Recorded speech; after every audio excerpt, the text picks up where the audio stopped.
Hello, everybody. Welcome to the Real Life Health Show, and I want to talk today about being able to eat a raw vegan diet. And I have found that even though it's the highest quality food we can eat, not everyone is mentally prepared to exclude cooked food from their diet.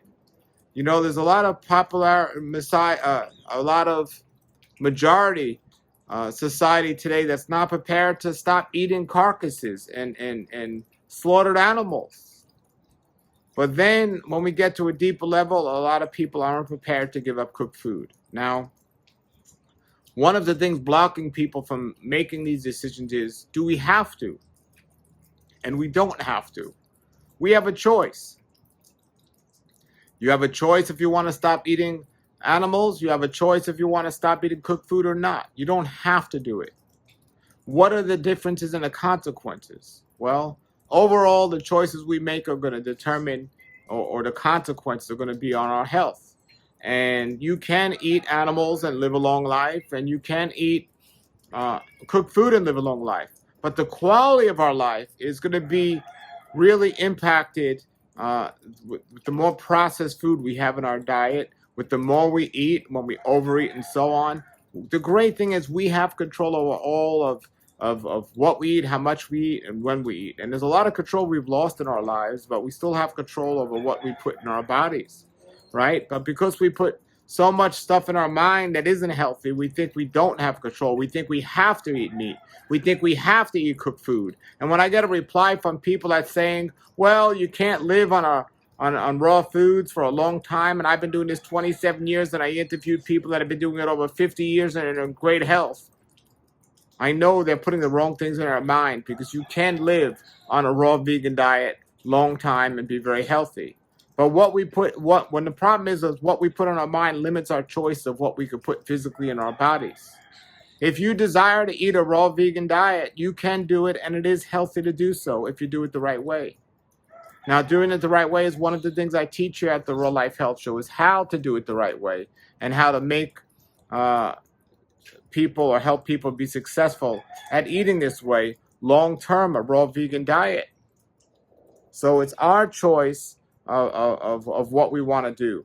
But I myself eat a raw vegan diet for many, many years, and I'm able to do it. Now, even though I have fruit trees behind me, the staple of my diet are not fruit trees. I do sprouts, I do bean sprouts, I do seed sprouts, I also do green vegetable juices, and I also have a garden back there, and I eat greens as well.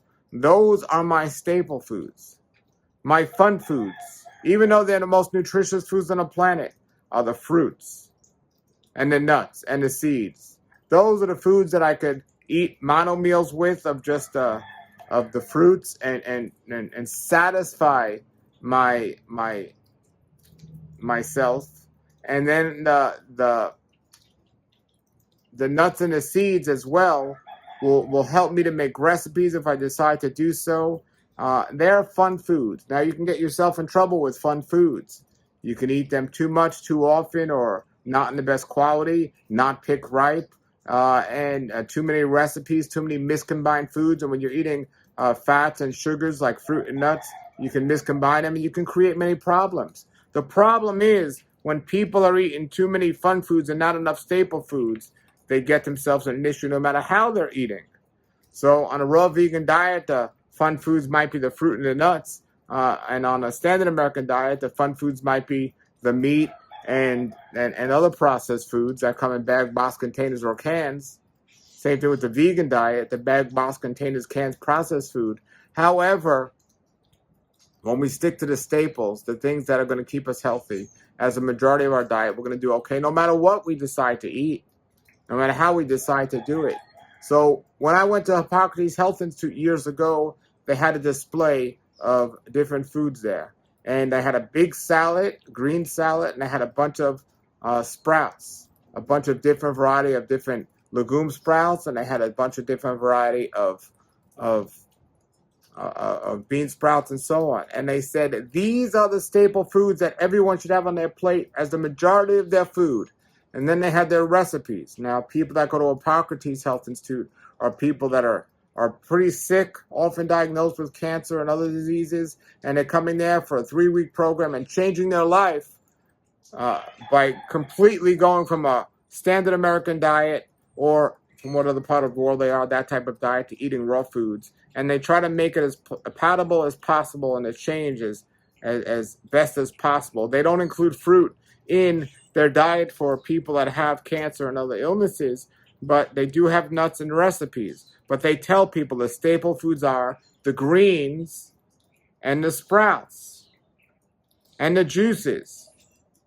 And the limited amount of fruit and the recipes they have should be a small portion of their plate, but the most of it should be the sprouts and the greens.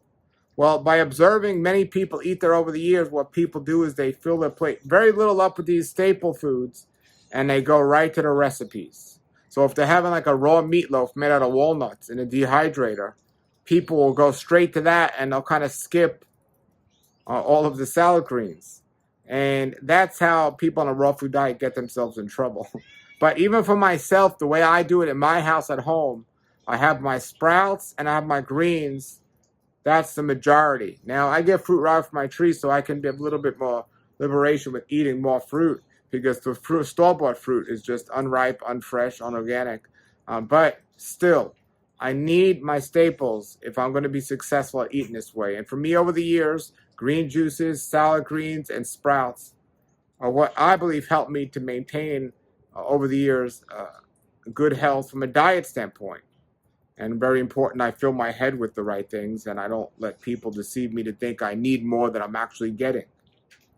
So these are things to consider. Now, some people talk about supplements. They say, oh, well, you take supplements. If you had everything you need, you wouldn't need supplements. Well, I think we all need supplements if we're not getting what we need, or we want to ensure we get what it needs. For example, I have moringa. Moringa is a wonderful tree that grows, and I powder it down, and I take it in my smoothies. I love moringa. You could take it in capsules. Barley Max is great in capsules as well. So there are going to be times where supplements are going to be okay, and it doesn't mean your diet's limiting. But if you can get something so great and it's in a supplement form, why not? So green powders are excellent, and probiotics and enzymes are okay. So get away from this thinking of, oh, this is the way everyone eats, so you have to eat this way. You do not need to eat animals. You do not need to eat cooked food. Raw vegan diet, at least for me, the way I've been doing it, has been working over the years, just wonderful. And so I wanted to share that with you, and hopefully something I said will help you figure it out, of how you can be successful at eating this way. Of course, there's the average person that's not been diagnosed with the disease, but if you've been diagnosed with the disease, there might be some different things you have to do, but you can still eat a raw vegan diet. As a matter of fact, the reason why I started eating this way and continue eating this way is not only for great health and prevention, but also because I had a disease called inflammatory bowel disease, also known as ulcerative colitis and Crohn's disease, many years ago, and I decided to change my diet, went on a raw vegan diet, and I've gotten completely better. So, there's another supplement I take that I absolutely love. It's called astaxanthin, which is the highest antioxidant inflammatory food on the planet, and it's literally an algae that comes from the lakes and streams, and it's not really a man-made laboratory, even though they have a synthetic form, but it comes from these lakes and streams, and now it's in a bottle, and instead of going to a lake and stream and drinking it right off the top of a lake, you can get it in a bottle and just take a couple of squirts in your mouth of that with your food, assuring yourself even more nutrients. So it's technically a food in a supplement form, but I can't leave that out because that's become a very healthy part of my diet. Even though I've been eating this way for 25 years and I've only been doing that for several years now, but I've definitely seen healing properties of that with people who are sick. So I definitely recommend the astaxanthin as well. I'll put a link below to that because they're not all the same, and the Valasta one is absolutely amazing. All right, everybody, put your comments and questions below. Check out the interviews I did with a long-term raw foodist as well on this. I'll put some links below. Until then, everybody, have a great day and a great raw life. Nature's wealth, good for your health. This is the Raw Life Health Show. Raw Life, brighten up your life.